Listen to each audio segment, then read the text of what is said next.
الحمد لله رب العالمين والصلاة والسلام على سيدنا وعظيمنا وحبيب قلوبنا وشفيع نفوسنا أبي القاسم محمد اللهم صل على محمد وآل محمد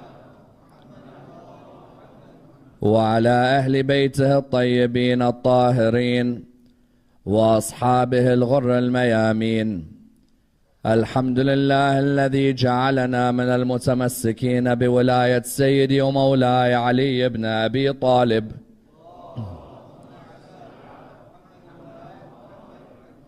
الحمد لله الذي هدانا لهذا وما كنا لنهتدي لولا أن هدانا الله.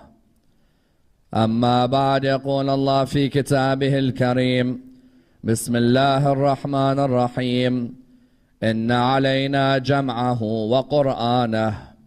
The first of our salawat in honor of Rasulullah Muhammad sallallahu alayhi wa alihi wa sallam. Allahumma salli ala Muhammad wa ali Muhammad. The second in honor of Amir al-Mu'mineen Ali ibn Abi Talib. The third with your loudest voices in honor of the Imam of our time, Imam Sahib al-Asr wal-Zaman.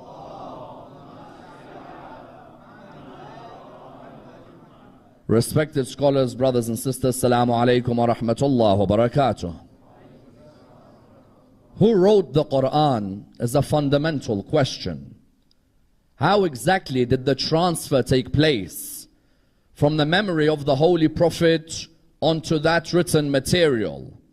If you were to ask many Muslims in the world today who wrote the Qur'an, you'll find that many of them are not exactly able to answer the question. We recognize that Allah subhanahu wa ta'ala sends His message through the Archangel Gabriel. The Archangel Gabriel brings the message to the Holy Prophet. We also recognize that one of the methods in which Allah subhanahu wa ta'ala sends His revelation is directly to the heart of the Prophet. Therefore, either you have a moment where the Archangel Gabriel brings a verse of the Qur'an, or you have a verse of the Qur'an directly revealed to the heart of the Prophet. The next question that arises is, how does Iqra get transferred as to the physical book that we have today? Because there are many people who ask the question that, was it the Holy Prophet who wrote the Qur'an? The answer clearly is no. If it wasn't the Holy Prophet who wrote the Qur'an, then who was it that wrote the Qur'an? Because we know that many people turn around and say that the Holy Prophet is an ummi. He is someone who is illiterate, that he could neither read nor write in the opinion of some. Therefore, they ask the question that when Gabriel brings the Qur'an to him, how does he then ensure that Bismillah ar-Rahman ar-Rahim, Iqra bismi rabbika alladhi khalaq is written? And we know very well that paper in those days was not as cheap as it is today. In those days, paper was an expensive commodity. Paper would come from the land of India, for example, towards the land of Yemen. If you were lucky, you might collect paper in Damascus or Rome. But without a doubt, there wasn't a paper printing factory in Arabia. You couldn't simply walk down the street in Mecca and say, I'll have an A5, A4, A3, A2, A1 piece of paper. Therefore, the second question that arose is, what was the Qur'an written on? Clearly, not everybody had access to paper in Arabia at the time. Therefore, these questions are vital. Why? Because there's a need for us to continue our understanding of how the Qur'an is transferred from the memory of the Prophet onto that written material. Because for all I know, the Qur'an and some of its precious content may have been lost. Because if we admit that the Holy Prophet did not write the Qur'an, how do I then know that the Qur'an that's with me today is exactly the same Qur'an that was with the Holy Prophet? For all I know, a goat may have ate pieces of it. What I mean therefore is that there's a need for us to discuss this key area in order that we're able to understand, firstly, who wrote the Qur'an, secondly, how it was preserved, thirdly, when did the Kasra and the Fatha and the Dhamma and the Tanween come in the Qur'an? Because it certainly didn't come in the time of the Holy Prophet, that's for sure. Also, when did the Madda come in the Qur'an? Also, when did the vowels as we see them come in the Qur'an? If you were to ask many Muslims about this Qur'an they claim they are so close to, many Muslims will look in the mirror and realize they are actually far away from being close to it. This knowledge of the transfer of the Qur'an is vital. Why? On the internet currently, there are many debates where ex-Muslims and non-Muslims are questioning current Muslims on the Qur'an. If you were to enter a debate today and a non-Muslim was to ask you that your favorite book in life is the Qur'an, yes. That's the holiest book, yes. That's the last guide for mankind, yes. Who wrote it? Many non-Muslims will turn around and say, well, I think it came from Allah subhanahu wa ta'ala, and then it was written, and how about the dots? I think the dots were added. When were they added? How do you know they were added properly? Who supervised the addition? This Qur'an that we have with us may turn on us on the day of judgment and say, you abandoned me by never considering the way I was protected. We know that Allah subhanahu wa ta'ala said in Surah 15 verse 9, إِنَّا نَحْنُ نَزَّلْنَا الذِّكْرَ وَإِنَّا لَهُ لَحَافِظُونَ. We are the ones who send down this reminder and we will protect it, correct? We know Allah subhanahu wa ta'ala said in Surah 75 verse 17, إِنَّ عَلَيْنَا جَمْعَهُ وَقُرْآنَهُ. On us, it's its collection and its recital. But that's not enough for us to quote when we're in a debate on the internet with a non-Muslim. Because many non-Muslims today, or as I said, many ex-Muslims, will take you to the river and bring you back thirsty. What I mean by that is, they know more about your Qur'an than you do. Therefore tonight, let us ask the following questions in order that we understand that when Jibreel brings the Qur'an to the Prophet, how then does the Prophet make sure that it's written for his people?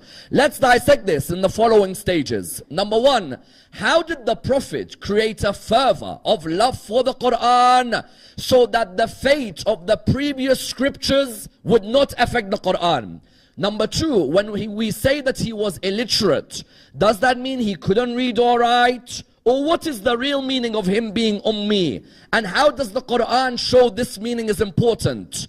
Number three, and of the utmost importance, how did the scribes of the Prophet write the Qur'an?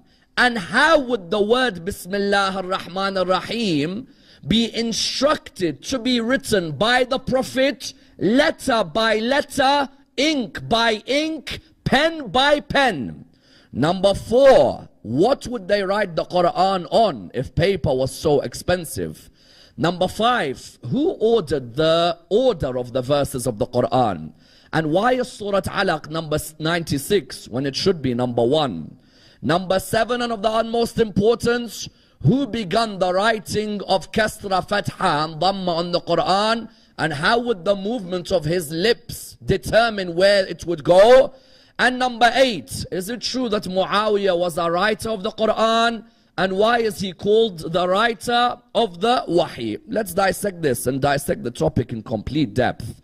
When you come to this area, the question that first arises when looking after the Qur'an is, how did the Holy Prophet make sure that the people who surrounded him had as much passion and as much responsibility for preserving the Qur'an as he does? You see, as a prophet of God, he could easily come to the people and say to them, listen, I'm the prophet of God. You people just listen to me and continue reading this book. If he does that, his people won't feel like they are part of the mission of the Qur'an. Machiavelli used to say, a great leader doesn't stand above his men. He stands beside his men. Likewise, the Prophet, being a great leader, would never stand above the early Muslim. The Holy Prophet gave us a message of leadership which was phenomenal. That this Qur'an is as important for you as it is important for me. You are as much part of the preservation of this Qur'an as I am. Never imagine that because the Qur'an has come down to me, that you are more important than I am. No, on the contrary. I am the recipient of the Wahi. But you have a role in preserving this Wahi as well. In which way? You see, the previous scriptures, what would happen? Prophet Musa, Prophet Isa, Prophet Ibrahim would bring the scriptures to their people. But many of the people felt, you know what, we're not as important as this message. You would find that many of them would forget about memorizing it. Many would forget about teaching it. Many would forget about honoring it. And therefore the fate of the previous scriptures was that the previous scriptures were lost because that idea of writing, that idea of listening, that idea of memorizing was not as important as the Holy Prophet made it. The Holy Prophet realized Ammar, Bilal, Salman, Ali, Zayd, all of them are as important to the preservation of this Qur'an as I am. If they feel they have a role in the preservation of this Qur'an, then this Qur'an will be preserved. And that's why when you look at the fervor he created, he didn't straight away tell the Muslims, write what I say. No. He wanted them to have a passion for the Qur'an, that by the end of his life in Medina, the noise of the Qur'an would be so loud in the mosque that he'd have to tell people, recite quietly, you're reciting too loud now. When he first began the mission of protecting the Qur'an, do you know how he began this mission? When he first began the mission of protecting the Qur'an, the first thing he did, he have Qur'an lessons with the brothers and the sisters. What do I mean? Sometimes in our communities, the sisters aren't honored, correct? Sometimes if a Maulana comes, the Maulana's lessons the whole time is with the brothers. No one gives lessons towards the sisters. Rasulullah, as soon as the Qur'an would come down, would have a separate lesson for the new male companions and a separate lesson for the new female companions. The male companions were felt that they were part of the Qur'an, but the females as well. Why? Because he knew that this religion would remain preserved by the mothers of the nation, correct? If the mothers had a love for the Qur'an, then you'd find that the Qur'an would be preserved. The first thing you do when the Qur'an was revealed, there'd be a separate class for the men and a separate class for the women. In our communities today, it's a shame that you find some members of our community around the world will not honor the mothers of the community in terms of giving them classes with the speakers or with the lecturers. What then happens is, unfortunately, that you find many of the sisters complaining, Rasulullah, that was not his ethos. Rasulullah said, if you're going to have lessons in the Qur'an, let the brothers, let the sisters, all of them be involved. That would be number one. Number two, he'd create a passion and fervor by saying, whoever listens to the Qur'an and whoever recites it, both of them get an equal reward. The listener and the reciter. So the Sahaba straight away, as soon as the Qur'an would come, Ammar bin Yasir, for example, let's say, would look at Ali ibn Abi Talib and say to him, recite for me, Iqra bismi rabbika alladhi khalaq. Ammar would listen, Ali would recite. Then Ali would tell him, recite for me Surah Al-Muddathir. Ammar would listen, Ammar would recite, Ali would listen. That fervor would be created, that passion to hear each other recite this book. Thirdly, he'd tell them, memorize the Qur'an. Make sure that whatever verses I bring you, keep them to your memory. As one hadith says, make sure you refresh your memory of the Qur'an, for it may escape your mind quicker than the hobbled camel. The hobbled camel was a phrase which the Arabians would use in their time. Rasulullah said, make sure you refresh your memory of the Qur'an. So the early Muslims would go to classes. Then the early Muslims would do what? They'd listen, they'd recite, they'd memorize. Then do you know what he would do to them? He'd say to them, whenever I meet a non-Muslim, I never begin the gathering with them unless I let them hear some of the Qur'an. I want you to do the same. Whenever a non-Muslim would come and visit him, he would straight away recite the Qur'an at the beginning of the gathering. Utbah bin Rabi'a, Muawiyah's grandfather, the father of Hind, Utbah bin Rabi'a would come and tell him, Muhammad, I'll give you whatever you want. Stop talking about Islam. I'll give you whatever you want. Stop giving lectures about Islam. I'll give you the wealth, the children, whatever you want. Stop talking about Islam. Rasulullah would say to him, have you heard these verses of the Qur'an? Before I talk with you, let's just listen to these verses. He would show that, you know what? Never begin a gathering unless you begin with the recital of the Qur'an. Don't we in our mosques sometimes, we begin a gathering with the recital of the Qur'an? Because that's the sunnah of Rasulullah. Whenever a person comes to approach you, let them hear the Qur'an. Even further than that, he would tell the Sahaba, all of you, when you go to Medina, read the Qur'an to me. Let me hear your recital of the Qur'an. The Sahaba would read the Qur'an to him. He'd listen to them. Do you know what a difference it makes when you recite in front of someone who is the top in reciting? When you recite and that person's listening to you, you feel in awe that Rasulullah's ears listen to my recital. Mus'ab bin Umar, when he went to Medina as the ambassador of Rasulullah, he went there, Rasulullah taught him how to recite the Qur'an. Suddenly the people of Medina had a great passion when they heard Mus'ab's love for the Qur'an. Further than this, Rasulullah would help them preserve the Qur'an and create a fervor by saying what? after Surah Al-Fatiha, read another surah of the Qur'an. Someone says, but hold on a minute, if the surahs weren't complete, how could you read another surah? No, if you say Salah became obligatory in Medina, for example, you had many Meccan surahs which you could recite after Surah Al-Fatiha. If Salah and Sawm and Zakat and Hajj and the Furu' ad-Din became wajib on the believers in Medina, you had more than enough surahs to recite after Al-Fatiha. Of course, in the school of Ahlul Bayt, after Surah Al-Fatiha, we have to recite a complete surah in the Qur'an. However, our brothers in other schools in Islam, they can start from anywhere in the Qur'an after Surah Al-Fatiha. That's why sometimes when you go Hajj or Umrah, when you hear the second surah after Fatiha, you're like, hold on a minute, that's not the whole surah. That rather is a part of the surah. You find in the school of Ahlul Bayt, we have to complete the full surah. Our brothers in other schools, no. They can enter from any part of the surah and leave at any part. Yet the point was what? The fervor and the passion was psychologically important, because he wanted them to understand that they were as much part of the Qur'an as he was. Finally, what would he do? He'd encourage them to learn writing as an important faculty in their community. What do I mean? At the end of the Battle of Badr, for example, when he wanted to release the prisoners, he would ransom them by saying, teach some of the Muslims how to write, and then I'll ransom you, correct? Then you had some verses in the Qur'an which would say, oh, you who believe, when you give a loan, write the loan. The writing culture he wanted to begin to instill in them. Because at the beginning, there was only about 40 odd, minimum 17, who were able to read and write in Mecca. Many people were not able to read and write.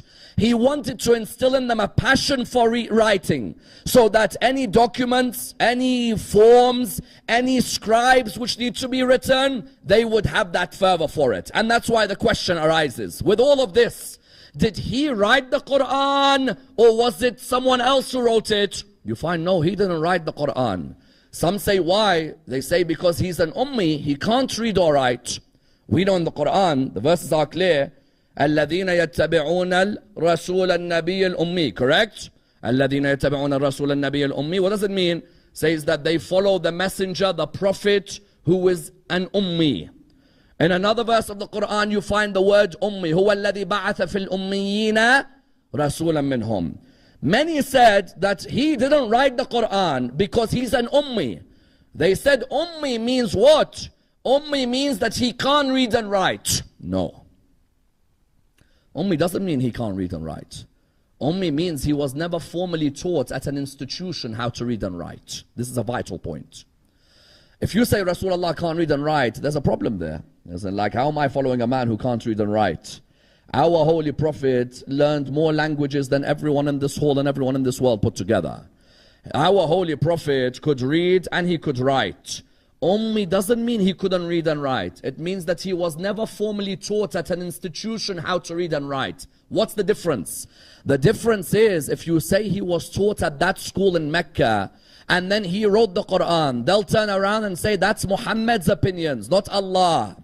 They'll say Muhammad's written his own book and he studied at that school and his teacher must be the one at that school who gave him that knowledge. Allama at-Tabatabai has a phenomenal explanation for the meaning of the word ummi. He says, why do you think Allah would call his holy prophet ummi? For what reason? He says, a mother likes to see no one else but her bring up her child and educate her child. Likewise, Allah liked to see no one but him bring up and educate Muhammad. Correct?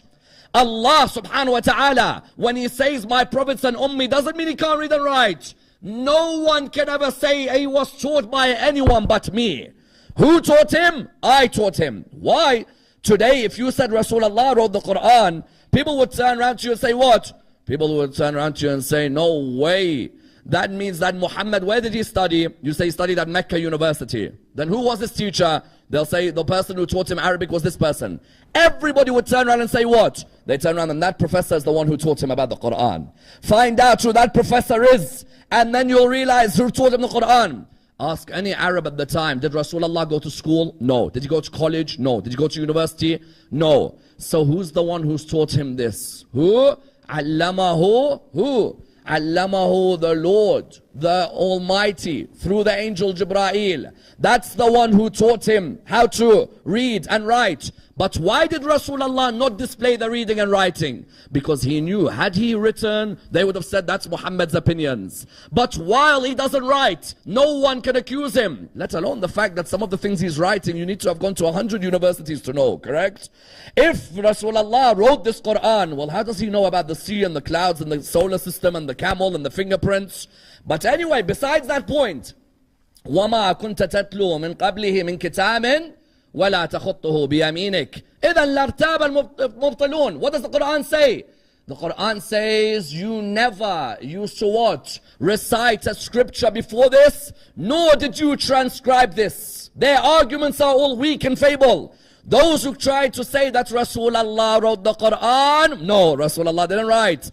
Because he doesn't know? No, because they use an argument against him that Muhammad wrote it, that means it's Muhammad's opinions. No. So Rasulullah, if he didn't write the Qur'an, therefore then how did he instruct the writing of the Qur'an?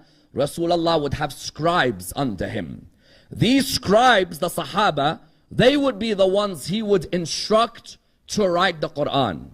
Does he know how to write? Yes. Does he write? No. He teaches them exactly how to write. And I tell you one thing. If you were to read the way he asks them to write Bismillah ar-Rahman ar-Rahim, forget writing Bismillah. He tells them what to do with the wool at the beginning and how to put the pen behind their ear at the end. You see, this is a companion. He's, let's say, writing the Qur'an. It's the holiest word.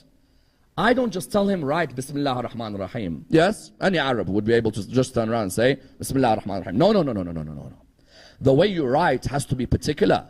This is Allah's words. I'll instruct you what to do with the wool, what to do with the ink, what to do with ba, how the scene looks like, how you write ar-Rahman, how the meme should look like, how you write ar-Rahim, and where the pen should go at the end when you finish. Everything is particularly written. You know what he would say? This is exactly what the hadith says. When Iqra, for example, is revealed, you have to write Bismillah ar-Rahman ar-Rahim, correct? If me and you were to write Bismillah ar-Rahman ar-Rahim, how would we write it? Yes? Who cares? The length of the ba, the scene, so no, no, no, no, no, no. I'm your prophet. I've just received a revelation. This is how Bismillah has to be written. First he says to them, dip the wool in ink. Yes? Then sharpen the pen. Yes? And then after that what? Make the ba upright. Separate the teeth of the scene. The scene has teeth, doesn't it? Separate the teeth of the scene. Do not blot the meme. Wow. You got to be careful with this book, correct? I'm not just going to haphazardly get someone and just say to him, write. Ali ibn Abi Talib and Zayd bin Thabit were the two closest of the 43 scribes of the Qur'an. Imam Ali ibn Abi Talib and Zayd bin Thabit, correct? They were the two closest to Rasulullah. He'd say to them, get the wool, dip it in ink, sharpen the pen. The ba, make it upright. The scene, separate the teeth. The meme, don't blot it. Allah, write it well. Rahman, elongate it. Rahim, write it neatly. Then at the end, get the pen and place it behind your ear. Why the pen is to be placed behind the ear, I do not know, I have to admit. There must be some sort of wisdom with the writer of the pen and how it reacts to the body of the human being. But Imam Ali ibn Abi Talib and Zayd bin Thabit were the two closest scribes. They wrote the Qur'an. Imam Ali ibn Abi Talib, 100% in every school in Islam, there's a belief that he wrote the Qur'an. There is no doubt about that. Imam Ali ibn Abi Talib would write, he would say that he'd tell us to get the wool, dip it in ink, sharpen the pen, the ba, we write upright, the scene, we have to separate the teeth of the scene, the meme, he'd always stress, never ever blot the meme, let the meme flow. As for the Allah, write it well. As for Rahman, elongate the Rahman. As for the Rahim, write neatly. And then at the end, just take the pen and put it behind your left ear. Yes, left ear, not the right ear. I don't know what's special about the left ear, by the way, and I may never be able to tell you, and no mystic will be able to tell you. But there must be a secret behind why the pen goes back there. What happened was that Ali, Zayd, as soon as the Qur'an is revealed, Rasulullah would call Amir al-Mu'mineen. Ya Amir al-Mu'mineen, sit next to me. Yes. Right, Bismillah ar-Rahman ar-Rahim. Now Iqra. The alif like this, the qaf like this, the ra like this, the alif like this, and so on. In other words, the writers of the Qur'an, the most famous ones were who? Imam Amir al-Mu'mineen. Without a doubt, in the school of Ahl al-Bayt, we have a pride on this. Why? Because if a non-ma'soom is writing the Qur'an, we do get a bit worried sometimes, don't you? Even though Allah says, Inna nahnu nazzalna dhikr, even though Allah says, Inna alayna jam'ahu wa Qur'ana, you know what? I'm confident when the son of Abu Talib is the writer of the Qur'an. I don't mind about any other school in Islam. You can have Tom, Dick, Harry, anyone writing the Qur'an. For me, it's my honor. Amir al-Mu'mineen would write. But the question is, what would he write the Qur'an on? Because what Zanjani says, there are 43 scribes of the Qur'an. What would they write the Qur'an on? Some people would turn around and say, well, it's obvious, they'd write the Qur'an on paper. Paper, yeah, Habibi, paper today, we have lots of paper. In those days, you never had lots of paper. In those days, do you know what you used to write on? Think about it as an Arab. If you're an Arab, what would you really be writing on? Leather, some say.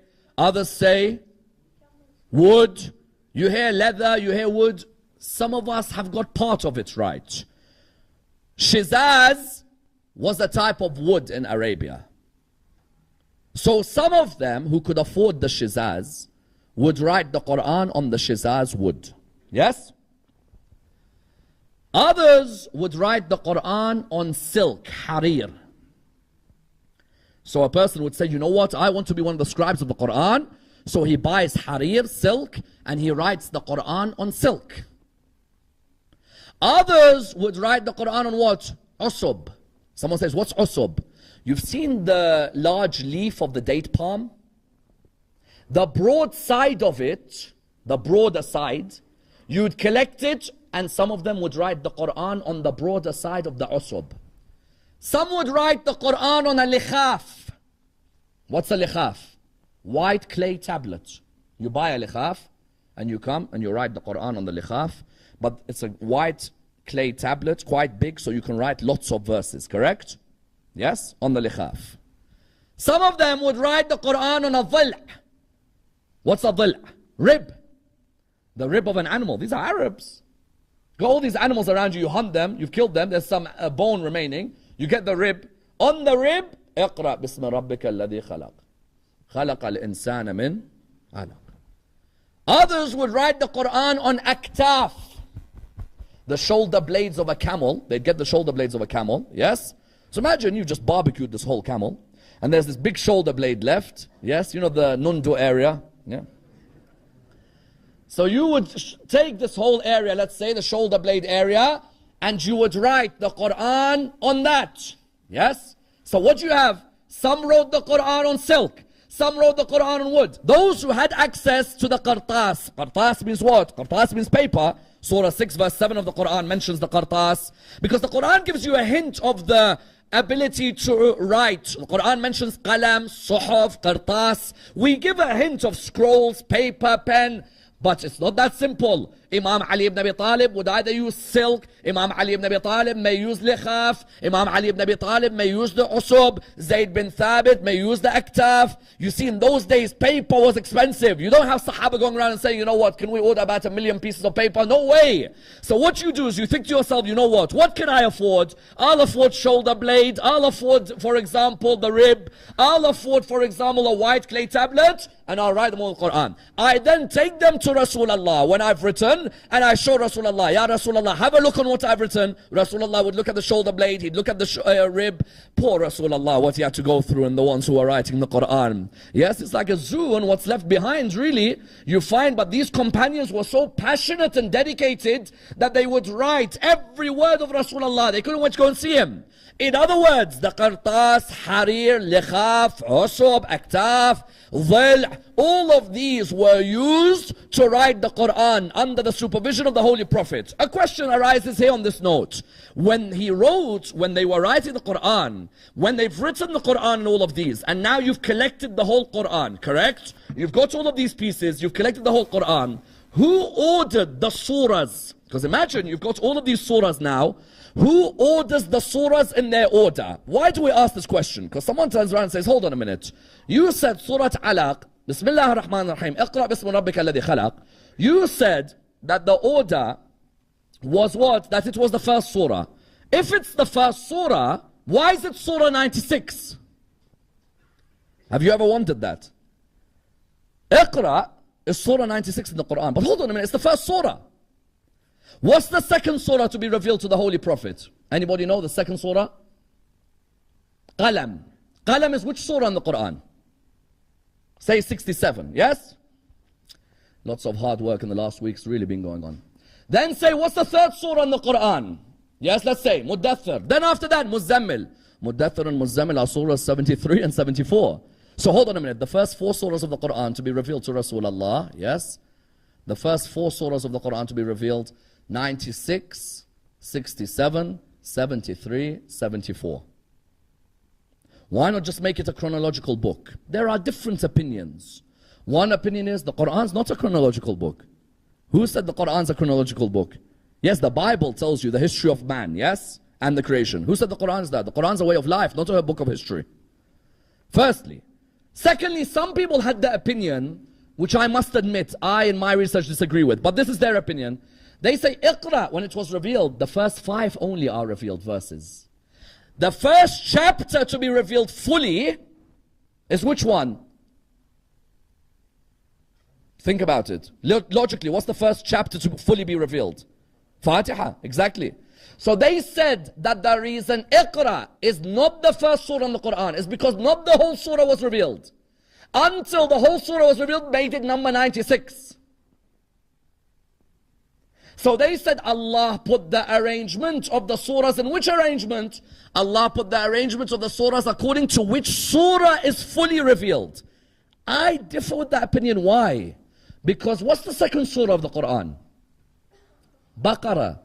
But were all 280 odd verses of Surah Baqarah revealed in one go? I don't know. I tend to side with the chronological. That you know what? The Qur'an is not chronological. Qur'an is not a history book. Allah orders His Prophet orders His scribes, and then there's a third opinion, the opinion of Amin Islahi, and I think it's an interesting opinion. Amin Islahi says, Rasulullah chose the order of the Qur'an because how? When you look at the last verses of one surah, they connect to the first verses of the next. Have you ever thought about that? The last verses of one surah connect to the first verses of what? The next surah. How? Surah Al-Baqarah ends, Surah Al-Fatiha ends with us saying we want guidance, correct? Do you agree? اهدنا الصراط المستقيم صراط الذين أنعمت عليهم غير المغضوب عليهم ولا الضالين. Do you agree? Surah Al-Baqarah begins by saying you want guidance, the greatest guidance is the Qur'an. Surah Al-Baqarah ends by saying that mankind will never put a burden on his soul which he can't handle, correct? Surah Al-Imran begins by saying, if you want to be guided and not have a burden on your soul which you can't handle, then don't neglect the holy books like the Torah and the Injil and the Qur'an which we sent you. Surah Al-Imran ends by saying we want to achieve taqwa, correct? If you read the last ayahs of Al-Imran, it talks about how we want to be of the muttaqeen. Surah An-Nisa begins by saying you want to be a muttaqi, don't forget your social obligations to men and women in your community. Do you understand? The idea of Amin Islahi was what? Amin Islahi said, when you examine the order of the Qur'an, the order was definitely constructed by Rasulullah, not the Sahaba. Rasulullah said, Baqarah goes here, or Fatiha goes here, Baqarah, Al-Imran, Nisa, Ma'idah, An'am, A'raf, Anfal, Tawbah, Yunus, and so on. He's the one who said how it all goes in an order, because if you look at the last ayat of one surah, they connect to the first ayat of the next. And I think it's an interesting theory. That it's a theory which makes a lot of sense if all of you ponder on the last ayat of surahs today and look at the first ayat of the ones after, you'll see there's a connection where there's an unbelievable flow taking place. So the Qur'an, therefore, it was written, Rasulullah ordered how each surah is to be placed. People like Abdullah bin Mas'ud and so on, they would say we would recite the Qur'an in front of Rasulullah, and Rasulullah would tell us that this is where this surah goes, that's where this surah goes, and so on. Question, when he gave them that Qur'an and when they wrote it, did it have kasra, dhamma, fatha, madda, dots? No, it didn't. Why didn't it? Because when you know your language well, do you need all the vowels there, or can you flow when you read? Those of you here who speak, for example, let's say Swahili, or Gujarati, or Urdu, or Arabic, or Farsi, or English, do I need to see every vowel when I read? Or when I read properly, I can flow and I know how everything's meant to be said, correct? At the beginning, the Qur'an, while there may be evidence, plausible evidence, that there were dots in Arabic at that time, and I think it's plausible evidence, the Qur'an didn't need dots on it. Why? You already knew, or even the vowels, you knew that this is the laws of how to read. So therefore, when did we have kasra, dhamma, fatha? We had it first by the student of Imam Amir al-Mu'mineen called Abu-l-Aswad al-Du'ali. Abu-l-Aswad al-Du'ali is the founder of Arabic grammar. Whenever you study Arabic grammar, they all go back to him. And he learnt Arabic grammar from Imam Amir al-Mu'mineen. Imam Amir al-Mu'mineen taught him the laws of Arabic grammar. Abu-l-Aswad al-Du'ali, although he had learned them, he knew, many of the Arabs already knew how to read the Qur'an without madda, dhamma, tanween, fatha, sukoon, and so on. Do you know who made him put it in the Qur'an? Ziyad bin Abi, father of Ubaidullah. Ubaidullah bin Ziyad, yes? Commander of the armed forces for Yazid bin Muawiyah. Ubaidullah's father is Ziyad, Ziyad bin Abi, Ziyad son of his dad. Yes? Ziyad bin Abi told Abu al-Aswad al-Du'ali, listen, these reddish people are affecting the way Qur'an's being recited. He said to him, what do you mean reddish? He goes, yeah, these Persians, they give me a headache. He's like, these guys have joined the religion, them and the Roman converts. They're saying the Qur'an in the wrong way. Do something about it. Abu al-Aswad al-Du'ali says, there's enough people who know about the Qur'an, and they know about how it's meant to be recited and so on. Ziyad said, listen, do something. Just put fatha, kasra, dhamma, put them. Abu al-Aswad al-Du'ali said, no, it's not my role to put this in. You know what Ziyad done? Ziyad and Ubaidullah, his son, these are people who politically are, they know how to play games, correct? I'm sure you know about them. Whenever Abu al-Aswad al-Du'ali leaves his house, Surah 9 verse 3 of the Qur'an, أَنَّ اللَّهَ بَرِيءٌ مِّنَ الْمُشْرِكِينَ وَرَسُولُهُ, correct? Whenever Ziyad would leave his house, whenever Abu al-Aswad would leave his house, Ziyad had hired someone, listen, whenever he leaves his house, recite Surah 9 verse 3 and say, أَنَّ اللَّهَ بَرِيءٌ مِّنَ الْمُشْرِكِينَ وَرَسُولِهِ. You know when you love a subject, when someone makes a mistake on it, you go crazy, don't you? As in like, poets here especially. If you hear a poet and he's making mistakes in language, you're like, no, you don't say it like that. Yes? But this is the Qur'an, you don't say it like that. Ziyad, of course, doesn't care. Qur'an, no Qur'an, Baba, who cares? I don't even know who my dad was, let alone Qur'an. أن الله بريء من المشركين ورسوله. Abu al-Aswad turned around. ورسوله. ورسوله. ورسوله. Abu al-Aswad went back and said, you know what, bring the Qur'an, I'm going to do this. Why? I don't want people starting getting a meaning wrong. Because you know that verse, the kasra, the fatha, or the dhamma and the kasra in that verse, it makes a huge difference. Yes, Allah is immune from the mushrikeen and His Prophet. That will make a huge difference to the meaning of the ayah. So Abu al-Aswad al-Du'ali, what did he do? He called someone from the tribe of Abd al-Qais. He said to them, come here. They came. He said, listen to me. I'm going to recite the Qur'an. Use a different color to put the following symbols. Now mark two things here. The first time Dhamma and Tanween and Fatha and Kasra were put were with different colors. So sometimes we read Qur'ans, when we're learning Qur'an, we read them, there's different colors. Yes? That is actually from the first time, they would use different colors. But what he didn't do was put, for example, the Fatha or the Kasra as the lines that we see them. Or the tanween, you know the tanween, you see it like two wows, yes? Upside down, for example. He didn't do that, no. He would just say this. Listen to what he says. He says, look at my lips move. If my lips go up, then it's a fatha. If my lips go down, then it's a kasra. If my lips purse together, then it's a dhamma. If you hear a nasal movement in my voice, then put 2 dots depending on the nasal movement with the lips.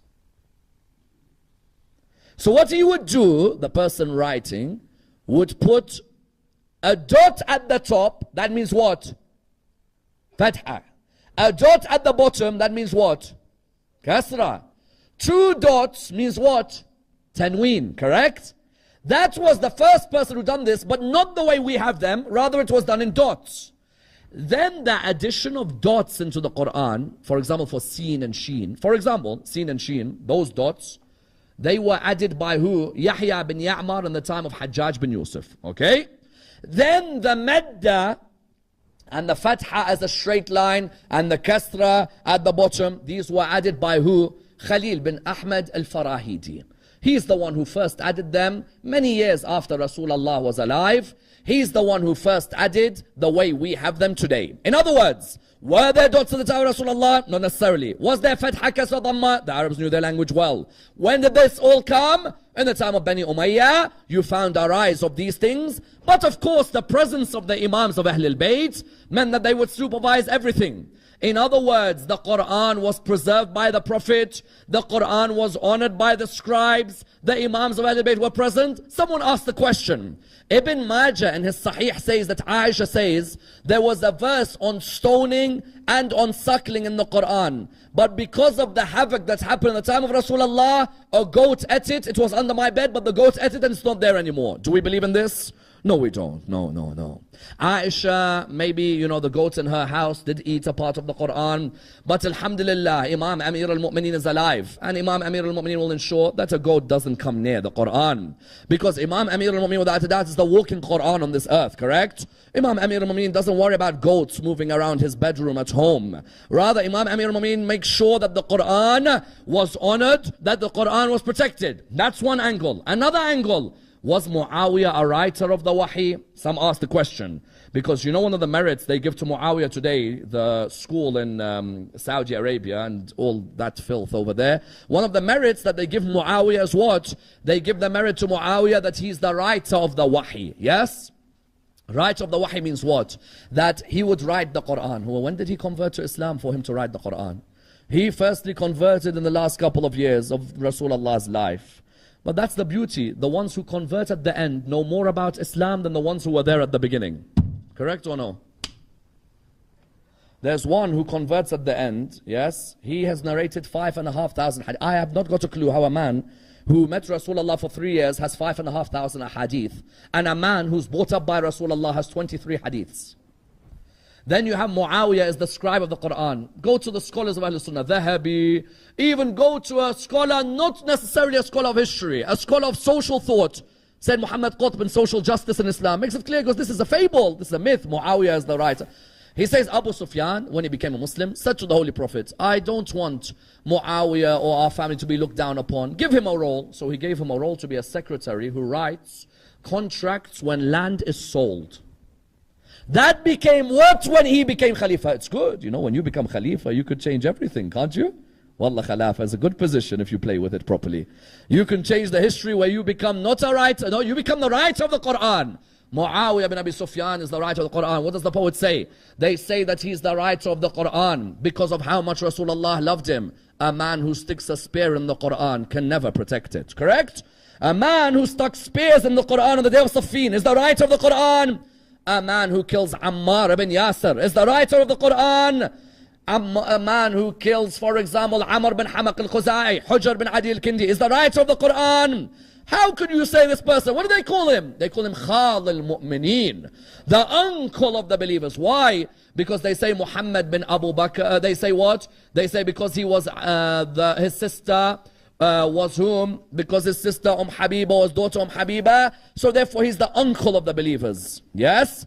Muhammad bin Abu Bakr, his sister's Aisha, correct? Why is Muhammad bin Abu Bakr not Khal al-Mu'mineen? No, because Muhammad bin Abu Bakr loves Ali ibn Abi Talib, so you can't have him as Khal al-Mu'mineen. The hater of Ali ibn Abi Talib, make him Khal al-Mu'mineen. The lover? No, no, no, no, no. The lover of Ali ibn Abi Talib, remove him. The father of Ali ibn Abi Talib becomes a kafir. The love of Ali ibn Abi Talib becomes someone who's never Khal al-Mu'mineen. And no way Muawiyah wrote the wahi when he's a person who instigates the killing of the grandson of Rasulullah, correct? How could you say a man is the writer of the wahi when he's the man who paid the wife of Imam al-Hasan to kill him? Correct or no? Imam al-Hasan's wife, Ju'da, the daughter of al-Ash'ath bin Qais, he told her, if you kill Hassan, I will let you marry my son Yazid. He sent her the most vicious poison. Wallah, there's a narration I've read which hurts the heart of every lover of that man buried in Jannat al-Baqi' tonight. The man who many of us forget in our communities when we remember the Masa'ib of Al-Muhammad. Do you know only one Imam of Ahlul Bayt died instantly because of the strength of his poison? And that was Imam al-Hasan alayhi salam. The same night he died. Because the poison she gave him was the strongest poison Rome could offer. And that's why when you read the narrations hurt you. Why? Because he recognized the poison straight away. He knew and he told her, what have I done wrong to you for you to poison me in this way? And then when Imam al-Hussein came into his house that fateful day, the narrations, what do they mention to us? The narrations mention to us that Imam al-Hussein saw the changing of the complexion on the face of Imam al-Hasan. He said to him, Aba Abdullah, remain patient. Aba Abdullah was impatient. He wanted to go out and attack those who attacked his brother.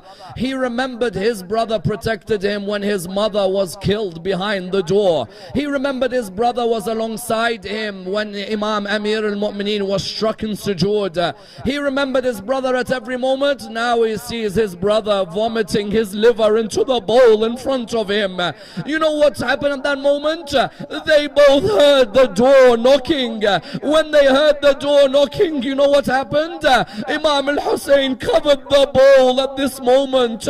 Imam al-Hasan looked at him, he said to him, Aba Abdullah, why did you cover the bowl? He said, because I don't want Zainab to see what's been vomited into this bowl. He said to him, Aba Abdullah, if you can't bear to let Zainab see what's in this bowl, then how will you bear to allow to see Zainab with your head in the bowl of Yazid in the court in Sham? Inna lillahi wa inna ilayhi raji'un. We pray to Allah subhanahu wa ta'ala to raise us with Muhammad and Al Muhammad. Ya Allah, allow us to be amongst those who protect the Qur'an. Allow us to be amongst those who discuss and debate those who attack the Qur'an. Ya Allah, allow us to be those who receive the shafa'ah of the Qur'an. Raise us with Muhammad and Al Muhammad. Allow us to be amongst those who visit Imam al-Hasan at Jannat al-Baqi'. We pray to Allah subhanahu wa ta'ala the Surah al-Fatiha, but before it the loudest of your salawat.